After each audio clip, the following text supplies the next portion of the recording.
آگے اسلام ایک اصول بیان کر رہا ہے. سورہ انفال کی یہ آخری آیتیں ہیں جن میں غنیمت کے احکام بیان کیے جا رہے ہیں. اب یہ جو آیتیں ہیں نا، ان الذین آمنوا وہاجروا وجاہدوا باموالہم، یہاں سے آخر تک جو پورا رکوع ہے اس کے فقہی احکام آپ پہلے سمجھ لیں گے تو پھر انشاءاللہ تفسیر سمجھنے میں آپ کے لیے آسانی ہوگی. ان آیتوں میں اصل میں قرآن یہ بتا رہا ہے وراثت کے احکام، کہ ہوا یہ تھا کہ جو مہاجر صحابہ تھے جب وہ ہجرت کر کے آئے تو ان کے سارے رشتہ دار زیادہ تر کے مکہ میں رہ گئے. کوئی اکیلا آیا، باپ آیا ہے تو بیٹا وہاں ہے، شوہر آیا ہے تو بیوی وہاں رہ گئی. اس طرح سے رشتہ دار سارے تتر بتر ہو گئے تھے. اب یہ سارے قسم پرسی میں تھے تو نبی صلی اللہ علیہ وسلم نے کیا کیا کہ مہاجر صحابی کو انصار کے حوالے کیا. ایک ایک انصاری نے ایک ایک صحابی اپنے ذمے لے لیا. تو عقد موالات ہوا. عقد موالات کہیے بھئی ہر چیز میں ہم برابر کے شریک ہیں، میں جو کماؤں گا آدھا تمہارا آدھا میرا، اس طرح کا ایک ایگریمنٹ ہوا سب میں. تو اب چونکہ رشتہ دار تو سارے مکہ میں تھے صحابہ کے، تو اسلام نے شروع میں یہ آرڈر دیا کہ جب بھی کسی مہاجر صحابی کی وفات ہوگی تو ان کی وراثت اس انصار صحابی کو ملے گی جنہوں نے ان سے ایگریمنٹ کیا ہوا ہے، عقد موالات کیا ہوا ہے. کیونکہ ان کے رشتہ دار وہاں تھے، مکہ میں تھے، تو ان کو وراثت نہیں ملے گی کیونکہ مکہ دار الحرب ہے. تو اگرچہ وہ مسلمان ہیں لیکن چونکہ ہجرت نہیں کی ہے تو ہجرت نہ کرنے کی وجہ سے رشتہ داروں کو آپس میں وراثت نہیں ملے گی. اسی رشتہ دار کو ملے گی جو ہجرت کر کے آیا ہوا ہو. تو اگر کوئی رشتہ دار نہیں ہے تو پھر اس انصار صحابی کو مل جائے گی جنہوں نے ان مہاجر صحابی کو اپنے گھر میں رکھا اور اپنے مال میں شریک کیا. تو وراثت کا حقدار بھی وہ انصاری صحابی ہے. اور انصار کا انتقال ہو گیا تو وہ ان کے جو رشتہ دار اگر نہ ہو تو مہاجر صحابی کو ملے گی. تو ایک حکم تو یہ بیان کیا گیا. دوسرا حکم یہ بیان کیا گیا کہ انصار صحابی کو اس صورت میں ملے گی کہ مہاجر صحابی کے رشتہ دار مدینہ میں نہ ہو، ہجرت کر کے نہ آئے ہوئے ہو. اگر کوئی رشتہ دار مدینہ میں ہجرت کر کے آ چکا ہے تو اولو الارحام بعضهم اولی ببعض فی کتاب اللہ. پھر قرآن کہہ رہے رشتہ داروں کو اللہ نے اپنی کتاب میں غیر رشتہ دار پر ترجیح دی ہے. تو چونکہ شروع میں تو کم صحابی تھے، مہاجر صحابی تھے، ان کے زیادہ تر کے رشتہ دار مکہ میں ہی تھے، تو اس لیے بہت سے دفعہ ایسا ہوا کہ مہاجر صحابی کا انتقال ہوا تو ان کا کوئی مہاجر رشتہ دار مدینہ میں موجود ہی نہیں تھا تو ان کی وراثت اس انصار صحابی کو دے دی گئی. لیکن بعد میں کیا ہوا ہے کہ بہت سارے لوگ ہجرت کر کے آ گئے اور یہاں بھی مہاجر صحابہ نے شادیاں کی، ان کی اولادیں ہوئیں تو ان کے اپنے ریلیٹیو اتنے وجود میں آ گئے کہ پھر کیا ہوا کہ رشتہ داروں کو وراثت ملنا شروع ہو گئی. پھر انصار صحابی کو جو مددگار تھے ان کو نہیں ملتی تھی وراثت. تو وہ اس وجہ سے کہ ان کے رشتہ دار بہت پیدا ہو گئے تھے مدینہ میں. تو ابتدا اسلام میں حکم یہ تھا کہ مکہ سے جو صحابی ہجرت کر کے مدینہ نہیں جائے گا اس کو مہاجر صحابی کی وراثت میں حصہ نہیں ملے گا کیونکہ مکہ دار الحرب تھا. لیکن جب ہجرت ختم ہو گئی تو یہ حکم بھی منسوخ ہو گیا. آج اگر کوئی انڈیا میں فار ایگزامپل پاکستان کا کوئی جیسے یہاں انڈیا سے ہجرت کر کے لوگ پاکستان آئے نا، تو اب یہاں کسی کی ڈیتھ ہوتی ہے تو اس کا باپ اگر انڈیا میں ہے یا انڈیا میں کسی کی ڈیتھ ہوتی ہے اس کا بیٹا پاکستان میں ہے تو اب یہ حکم نہیں ہے کہ چونکہ وہ ہجرت کر کے نہیں آئے تھے تو وراثت نہیں ملے گی. اب جو ہے وراثت ملے گی کیونکہ حدیث میں آتا ہے لا ہجرت بعد الفتح، فتح مکہ کے بعد ہجرت نہیں ہے. ہجرت نہ ہونے کا مطلب جو ہجرت کے شرعی حکام تھے اب وہ اس معنی میں نہیں رہے ہیں. وراثت کے حکام اب جاری ہوں گے، پہلے جاری نہیں ہوتے تھے. تو مکہ فتح ہونے کے بعد یہ حکم منسوخ ہو گیا. تو شروع میں حکم یہ تھا کہ جن صحابی نے مکہ سے ہجرت کی ہے اور ان کے کوئی ریلیٹیو اگر مکہ میں موجود ہیں، ہجرت نہیں کی، تو آپس میں دونوں ایک دوسرے کی وراثت کے حقدار نہیں ہوں گے. لیکن میں نے بتایا مکہ جب فتح ہوا تو یہ حکم ختم ہو گیا، اب حقدار ہوں گے. اور انصار صحابی کو جو وراثت ملا کرتی تھی شروع میں وہ حکم بھی اب منسوخ ہو گیا ہے کیونکہ اب جب ہجرت ہی نہیں ہے تو انصار کا کانسیپٹ بھی ختم ہو گیا. لیکن شروع میں تھا. البتہ عقد موالات یہ ہوتا ہے کہ آپ کسی دوست سے ایگریمنٹ کر لیں، کسی آدمی سے، کہ بھائی تم جو بھی کماؤ گے آدھا میرا آدھا تمہارا، میں زندگی بھر جو بھی کماؤں گا آدھا میرا آدھا تمہارا، اور ہر چیز میں سوائے جو ہے نا جتنے بھی اموال ہیں شریک ہوں گے. اس کو عقد موالات کہا جاتا ہے. آج کل یہ ہوتا نہیں ہے، پہلے ہوتا تھا. تو امام حنیفہ کے نزدیک اگر کسی کا کوئی رشتہ دار نہیں ہے تو اب بھی عقد موالات کی وجہ سے اس کو وراثت ملے گی، لیکن اس کے احکام بہت پیچیدہ ہیں اور آج کل اس پر عمل بھی نہیں ہوتے، اس لیے مجھے اس کی ڈیٹیل میں جانے کی ضرورت نہیں ہے۔ تو رشتہ دار بہرحال پہلے حقدار ہیں۔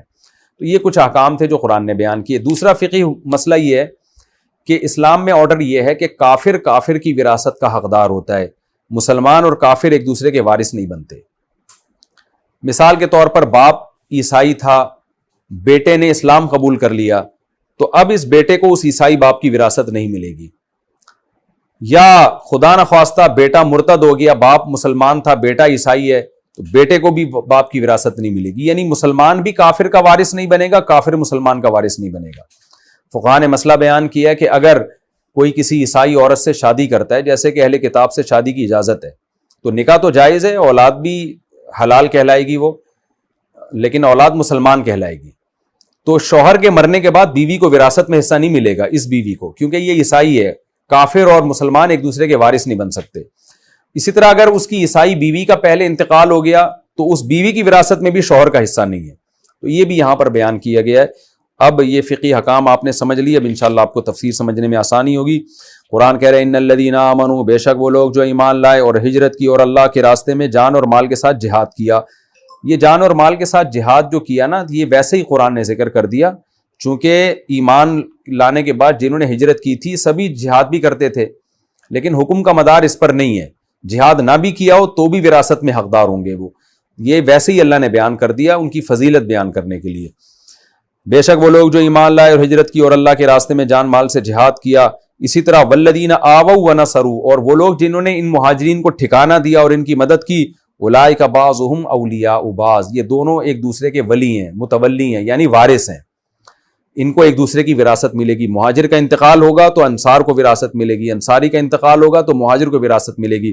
لیکن اس رکوع کے آخر میں اللہ نے بتا دیا کہ یہ جب قریبی رشتہ دار نہ ہو، قریبی رشتہ دار ہیں تو ان کو دوسرے پر، یعنی قریبی رشتہ دار پہلے وراثت کے حقدار ہوں گے۔ یہ آگے آ رہا ہے۔ آگے اللہ کہتے ہیں والذین آمنوا، اور وہ لوگ جو ایمان لائے، ولم یہاجروا، اور انہوں نے ہجرت نہیں کی، ما لکم من ولایتہم من شیء، تو پھر تمہیں ان کی ولایت میں یعنی ان کی وراثت میں کچھ بھی نہیں ملے گا، نہ تمہیں ان سے وراثت ملے گی نہ انہیں تم سے وراثت ملے گی، حتی یہاجروا، جب تک کہ وہ ہجرت نہ کر لیں۔ لیکن یہ حکم فتح مکہ کے بعد منسوخ ہو گیا۔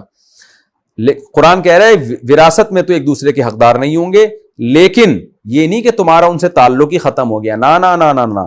وَإِنِ اسْتَنصَرُوكُمْ فِي الدِّينِ، اگر دین کے معاملے میں تم سے مدد طلب کریں، جیسے وہ مکہ میں ہے اور کافر ان پہ ظلم کرنا شروع کر دے اور وہ تم سے مدد طلب کریں، فَعَلَيْكُمُ النَّصْرُ، تو تم پر ان کی مدد واجب ہے۔ ٹھیک ہے، وراثت کے حکام تو جاری نہیں ہو رہے، لیکن مدد تمہیں بہرحال ان کی کرنی پڑے گی۔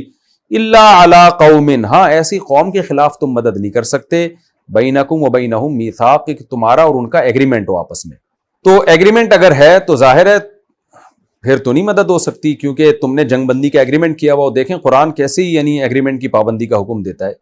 آپ نے کسی قوم سے ایگریمنٹ کیا کہ ہم تم سے نہیں لڑیں گے، اب وہ قوم آپ کے ظلم کر رہی ہے، کسی آپ ہی کے اہل اسلام سے لڑ رہی ہے، تو بھی قرآن آپ کو اجازت نہیں دیتا کہ آپ اس قوم سے لڑیں، مدد کے لیے بھی لڑیں۔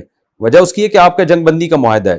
تو قرآن کہتے ہیں مکہ میں جو کمزور مسلمان ہیں تم پر لازم ہے کہ ان کی مدد کرو اور ظالموں سے لڑو، مگر وہ ظالم جن سے تمہارا جنگ بندی کا ایگریمنٹ ہے ان سے تمہیں لڑنے کی اجازت نہیں ہے۔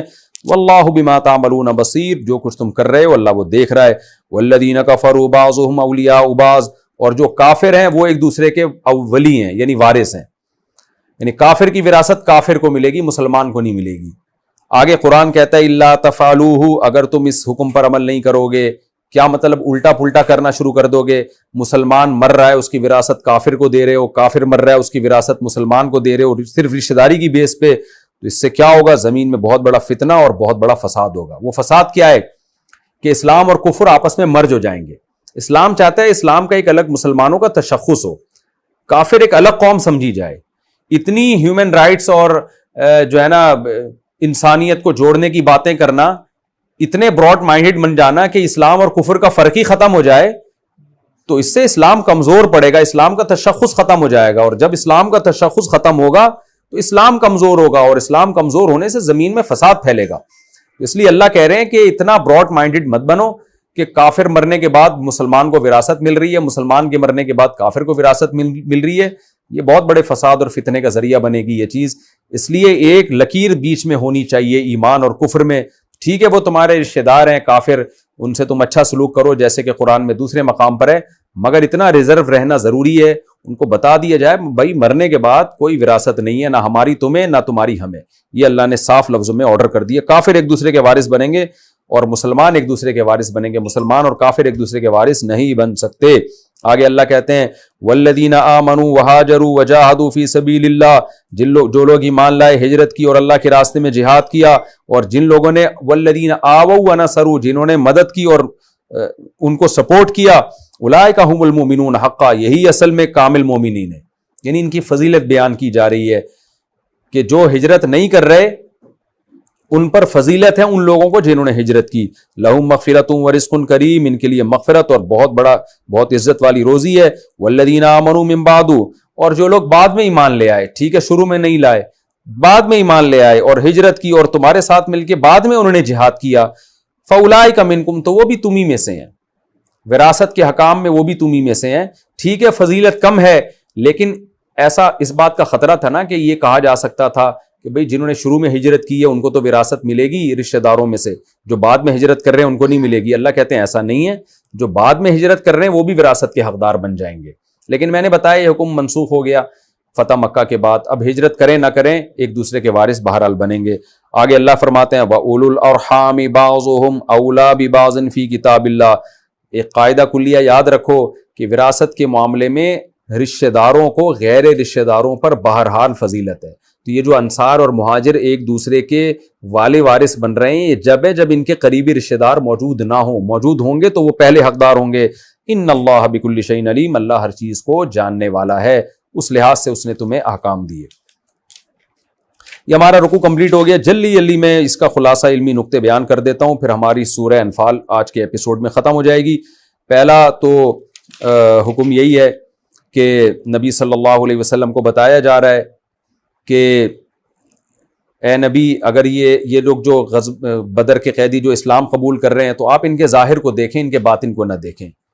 تو اگر ان کے دل میں کوئی خیانت کا خوف ہوگا تو اللہ ان سے انتقام لے گا. تو ہمیں بھی اسی توسط سے یہ حکم ہے کہ کوئی بھی غیر مسلم اسلام لاتا ہے, کوئی بھی خیر کی طرف آتا ہے تو ہم نے اس کے ظاہر کو دیکھنا ہے, ہم نے باطن کو نہیں ٹٹولنا. ایک حکم تو یہ ہمیں پتہ چلا. دوسری بات کہ وراثت کے حکام اللہ نے بیان کر دیے کہ کافر کا وارث ہوگا, مسلمان کا وارث نہیں ہو سکتا, اور مسلمان کا وارث ہوگا, کافر کا وارث نہیں ہو سکتا. یہ بہت اہم حکم ہے, آج اس کی بھی دھجیاں اڑائی جا رہی ہیں. لوگ یورپ اور غیر مسلم کنٹریز میں جو رہتے ہیں وہ اسلام کے بجائے ان ملکوں کے قوانین کو فالو کر رہے ہیں. اسلام نے واضح حکام دے دیے بھائی وراثت نہیں ہوگی. تو اسلام اور کفر میں ایک لکیر ہے, وہ برقرار رہے گی بہرحال. اور اللہ نے جو لوگ پہلے ہجرت کی اور جہاد کیا ان کی فضیلت بیان کی. اس سے پتہ چلتا ہے جو بھی نیکی میں پہل کرتا ہے اس کی فضیلت اسلام میں نیکی میں تاخیر کرنے والوں سے بہرحال زیادہ ہے. یہی مختصر اس رکوع میں کچھ علمی نقطے تھے جو میں نے آپ کے سامنے پیش کیے. اور ایگریمنٹ کی پابندی کا بھی پتہ چلتا ہے اس سے کہ قرآن کہہ رہے ہیں مکہ میں جو کمزور اور ضعیف ہیں وہ مدد طلب کریں تو تم نے مدد کرنی ہے, لیکن ایسی قوم سے لڑنے کی پھر بھی تمہیں اجازت نہیں ہے جن سے تمہارا ایگریمنٹ ہے. اس سے پتہ چلتا ہے اسلام زبان کی پاسداری کا کتنا حکم دیتا ہے.